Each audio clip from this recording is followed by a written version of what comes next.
6 heures du matin. Singe se réveille. Aucun tigre ne le poursuit. Il n'y a pas d'orage. Il n'y a même pas de réunion avec le chef singe.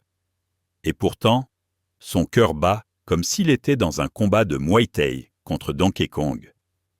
Ses mains sont moites. Son estomac commence à se tordre, comme s'il avait mangé un kebab à la banane périmée la veille. Et son esprit commence à s'inquiéter excessivement pour tout et n'importe quoi.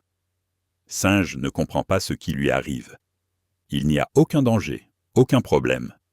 Mais il sent que quelque chose ne va pas. C'est ainsi que Singe a découvert qu'il souffrait d'anxiété.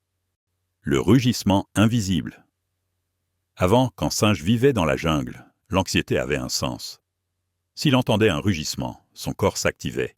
Son cœur s'accélérait. Sa respiration devenait rapide et ses muscles se préparaient à courir pour ne pas devenir le festin d'un autre animal. C'était un système parfait. Il lui sauvait la vie. Mais aujourd'hui, dans le monde moderne, les rugissements ne viennent plus des tigres. Ils proviennent de la quantité de tâches, d'engagements et de problèmes qui s'accumulent chaque jour.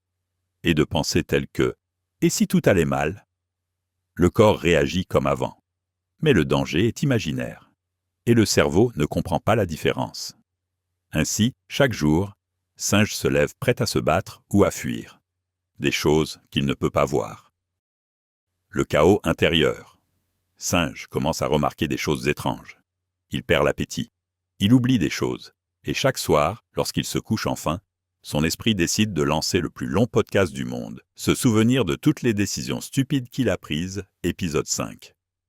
Parfois, il ressent un nœud dans l'estomac. Parfois, il a du mal à respirer. Parfois, tout semble normal. Mais à l'intérieur, il est épuisé. Et le pire, c'est que personne ne le voit. Parce que l'anxiété ne se voit pas. Singe sourit, travaille, répond à ses messages. Mais à l'intérieur, il se bat contre son propre cerveau. Le cerveau ancestral. Ce que Singe ignore, c'est que son anxiété n'est pas une erreur. C'est un ancien système qui fonctionne dans un nouveau contexte. Son cerveau est conçu pour survivre, pas pour être tranquille. Chaque fois que Singe perçoit une menace, une dispute, une inquiétude, un « qu'en diront-ils ?», le corps libère du cortisol et de l'adrénaline, ce qui se traduit par un cocktail parfait d'énergie et de stress. Le problème, c'est qu'avant, cela ne durait que quelques minutes. Maintenant, cela ne s'arrête jamais, car le danger ne disparaît pas. Il revient sous forme de travail, de réseau, d'attente, de cette petite voix qui répète « Tu devrais faire mieux ». Ainsi, le corps de Singe vit en mode survie, même s'il est simplement assis dans un bureau. Et cela l'épuise, car l'anxiété, c'est comme avoir un lion qui n'attaque jamais, mais qui ne s'en va jamais. La mauvaise solution. Comme il est intelligent, il cherche des solutions rapides. Il regarde des vidéos sur KPO, comment calmer son anxiété en 5 minutes. Il télécharge 3 applications de méditation. Il achète du thé anti-stress à la banane et une couverture ultra douce. Rien ne fonctionne, car le problème ne vient pas de l'extérieur. Il vient de l'intérieur, et on ne le résout pas en ajoutant des choses, mais en supprimant le bruit. Singe se rend compte qu'il vit toute la journée en état d'alerte. Son corps ne se repose jamais. Son esprit ne se tait jamais. Alors, un soir, fatigué de lutter contre lui-même, il décide d'essayer quelque chose de différent. La méthode du singe tranquille. Singe ne veut pas devenir moine tibétain. Il veut juste arrêter de sentir que quelque chose ne va pas alors que tout va bien. Et petit à petit, il découvre un chemin. Le silence de la jungle. Chaque matin avant de toucher son téléphone, Singe s'assoit et respire. C'est tout. Il respire. Il laisse son cœur se calmer. Il laisse le rugissement intérieur s'éteindre. Au début, il se sent idiot. Puis, il se sent vivant. Le silence qui lui faisait peur auparavant devient son refuge. 2. Observer ses pensées. Singe apprend qu'il ne doit pas croire tout ce qu'il pense. Son esprit lance des milliers de « et si » par jour, mais tous ne sont pas vrais. Désormais, il les observe passer comme s'il s'agissait de feuilles flottant sur la rivière. Certaines sont laides, d'autres étranges, d'autres encore répétitives. Mais toutes finissent par s'en aller.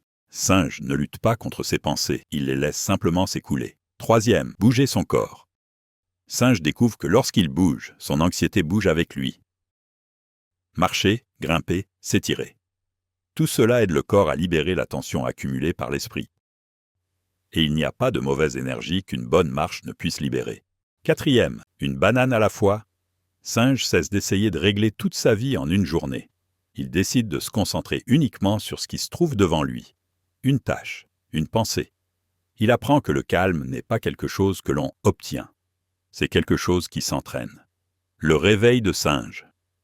Avec le temps, Singe commence à remarquer le changement. Son cœur ne bat plus aussi vite sans raison. Sa tête ne crie plus autant. Et quand l'anxiété apparaît, il ne la craint plus. Car maintenant, il la comprend. Elle n'est plus son ennemi. C'est une partie de lui qui essaie seulement de le protéger.